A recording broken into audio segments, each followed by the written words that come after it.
Elvis não morreu. Parece loucura, mas o que algumas teorias dizem é que ele não morreu, está vivo até hoje, pastoreando igrejas aqui na América do Sul e nos Estados Unidos.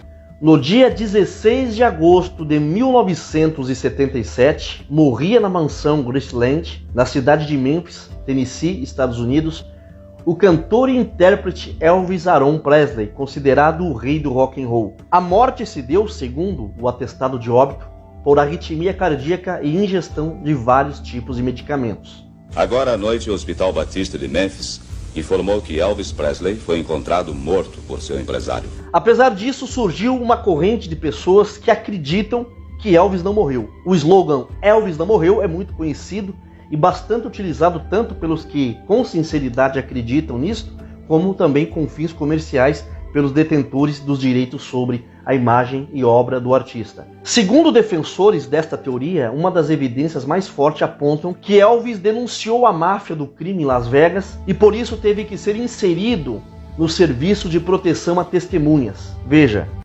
Aconteceu o seguinte, Las Vegas, toda a parte de shows de Las Vegas era dominada pela máfia. Frank Sinatra, Sammy Davis Jr., Tom Jones, Barbra Streisand, eles controlavam todos menos o Elvis. E o Elvis era o mais rentável que se apresentava em Las Vegas. E ele se recusou a qualquer negociação com os caras.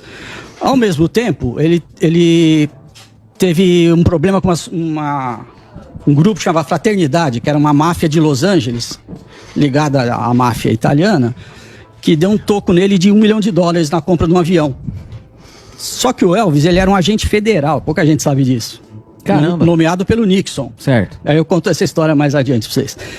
E infiltrado nessa fraternidade, ele caguetou todo o esquema pro FBI. E juraram ele de morte. A saída, segundo essa teoria da conspiração, foi botar ele em proteção à testemunha e tirar ele de cena. E aí começa a juntar um monte de história, assim.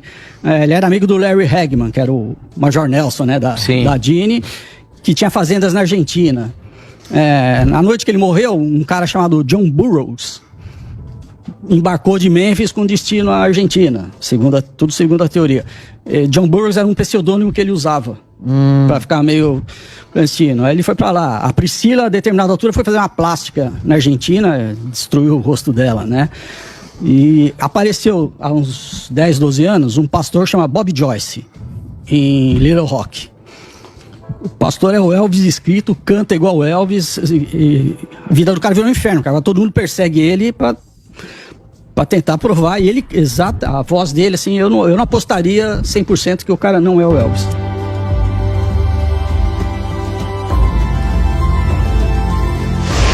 Em 16 de agosto de 1977 foi anunciado o falecimento de Elvis, que deixou milhares de fãs do mundo inteiro de luto. Entretanto, assim que a notícia foi divulgada, começaram os rumores de que Elvis forjou sua própria morte com a ajuda do governo dos Estados Unidos e teria se escondido e começando uma nova vida. Tudo começou, e poucas pessoas sabem, que em dezembro de 1970, o presidente americano Richard Nixon nomeou Elvis Presley como agente federal americano. Elvis passou os anos seguintes trabalhando disfarçado no Departamento de Narcóticos e Drogas Perigosas, e através dessa nomeação como agente federal, Elvis acabou entregando informações ao FBI que levaram à derrubada de uma criminosa quadrilha internacional de drogas. Com isso, a máfia ameaçou a vida de Elvis, então ele foi colocado no programa de proteção a testemunhas, e sua morte teria sido fabricada pelo Departamento de Justiça dos Estados Unidos. No seu funeral foi usado um boneco de cera em um caixão aberto. A feição de Elvis estava muito esquisita. Quando supostamente Elvis morreu, ele estava assim, como mostra sua última foto. E no caixão, ele ficou assim, com a mesma aparência jovem que ele tinha nos anos 50. No mesmo dia em que morreu, há quem diga que viu Elvis no aeroporto internacional de Memphis e teria comprado uma passagem para Buenos Aires. Há quem diga que Elvis passou pelo aeroporto usando o pseudônimo de John Burroughs, e ele usou esse nome ao fazer o check-in em hotéis para evitar chamar atenção. Daí para frente, Elvis viveria sua vida no anonimato, protegido pelo governo dos Estados Unidos e se dedicando ao ministério pastoral. Mas será que Elvis seria realmente esse pastor Bob Joyce? Bom, vocês viram aí na entrevista que que o cara disse que não apostaria 100% que Bob Joyce não é o Elvis. Em toda essa história, né, do porquê Elvis faria algo assim com sua carreira, algumas pessoas dizem que Elvis estaria gordo, bem acima do peso, a sua performance já não estava mais a mesma nos palcos. E algo interessante é ele ser associado a esse pastor. Elvis era membro da Assembleia de Deus americana. Ele acabou se afastando da igreja em circunstância da explosão da sua carreira, turnês, shows, uma vida que o separaria em partes da sua fé. Mesmo Elvis correndo de palco em palco no mundo afora, ele sempre cantava no mínimo 2 louvores a Deus em seus shows. E após supostamente Elvis forjar a sua morte, ele assumiu a sua fé e se dedicou ao ministério pastoral, assumindo o nome de Bob Joyce. Mas vamos lá, quais são as evidências que associam Elvis Presley ao pastor Bob Joyce? Existem vários vídeos gringos que expõem essas semelhanças entre os dois, mas a mais impressionante é a voz. Veja Elvis cantando o hino Quão Grande És Tu, e logo após o pastor Bob Joyce cantando o mesmo hino. É impressionante. Oh Lord, my God, when I know some wonder, consider all the worlds thy hands have made. Lord, my God, where I am lost in wonder, consider all the worlds thy hands. Outra evidência da semelhança de Elvis com o pastor Bob Joyce, eles possuem mesma postura, mesma altura, o mesmo comprimento dos braços, o mesmo tamanho de sapato, e a semelhança facial é parecida, visto que o governo americano poderia ter oferecido mudanças faciais estéticas e plásticas para Elvis, já que ele estava no programa de proteção a testemunhas. O pastor Bob Joyce e Elvis têm o mesmo sorriso, olha como parecem. O pastor Bob Joyce tem a mesma cicatriz que Elvis tinha em uma das mãos. Olha como que parecem as cicatrizes. Até o padrão das veias em suas mãos são idênticas. A postura do pastor Bob Joyce é a mesma de Elvis. Até a transpiração é parecida à forma de suar. O costume também de colocar a gola da camisa para fora do paletó é algo surpreendente.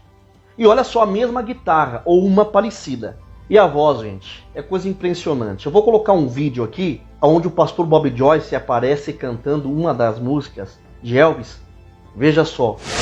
Oh, my hand, all the way, every hour, every day, from here to the great unknown.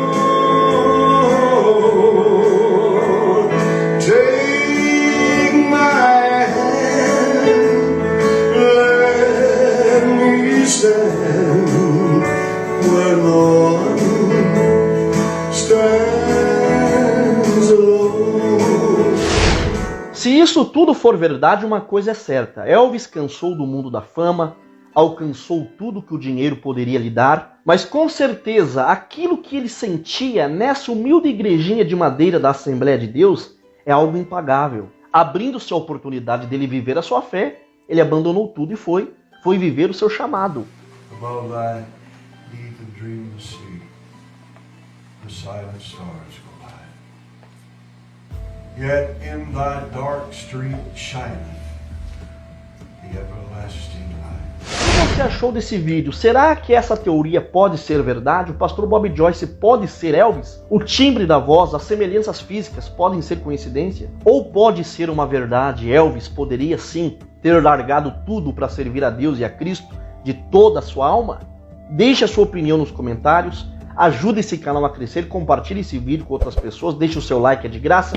E eu termino mandando um abraço fraterno na paz e na graça do Senhor Jesus Cristo, mandando um ósculo santo, um beijo no coração de todos. Fiquem com Deus, até um próximo vídeo, se Deus quiser.